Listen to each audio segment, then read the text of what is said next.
Assalamualaikum warahmatullahi wabarakatuh. Perkenalkan nama saya Arvido. Di sini saya akan memberikan tanggapan saya terhadap ekonomi di Indonesia. Nah, sebelum saya memberi tanggapan saya terhadap ekonomi yang ada di Indonesia, yang pertama kita harus tahu dulu apa itu ekonomi. Nah, ekonomi berasal dari kata eh, serapan bahasa Yunani kuno yang bermakna pengelolaan rumah tangga.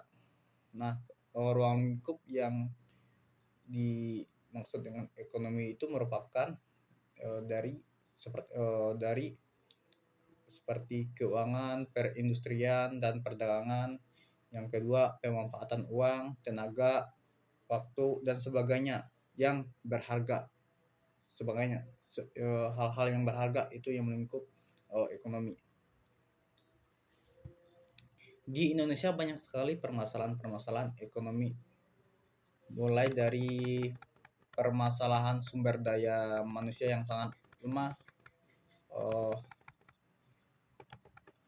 Penyebabnya yaitu pertama, tenaga pendidik kita yang sangat kurang, daya saing kita yang sangat lemah untuk mengejar pendidikan.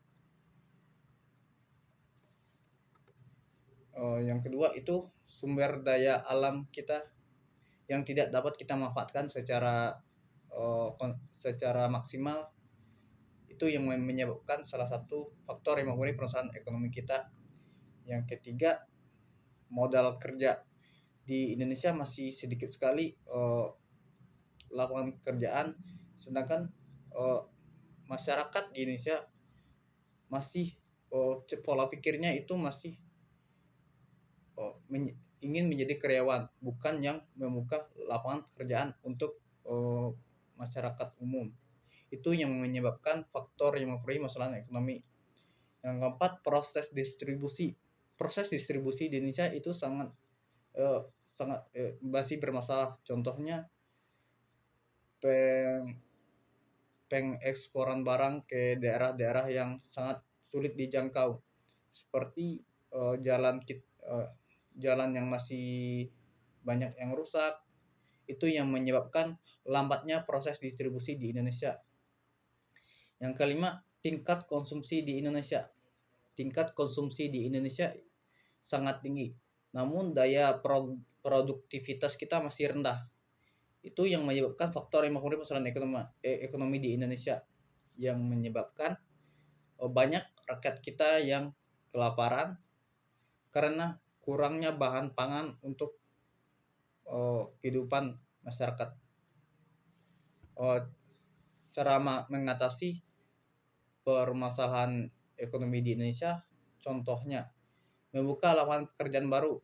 Dan di sini kita harus mengubah mindset kita, bukan kita menjadi seorang karyawan, namun di sini kita harus berusaha bisa menjadi pengusaha yang membuka lapangan pekerjaan untuk orang lain, supaya kita dapat mengurangi pengangguran yang ada di Indonesia. Yang kedua, kita perlu ada program KB atau keluarga berencana agar lebih mengurangi jumlah penduduk yang nantinya bisa berefek pada pemenuhan kebutuhan yang lebih terhandle.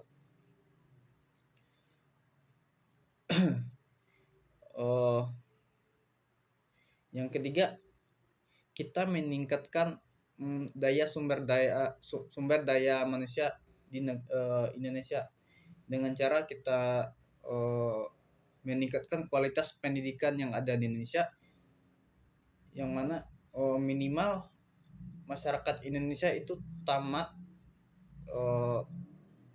S1, supaya pola pikir kita berubah dan mindset kita berubah.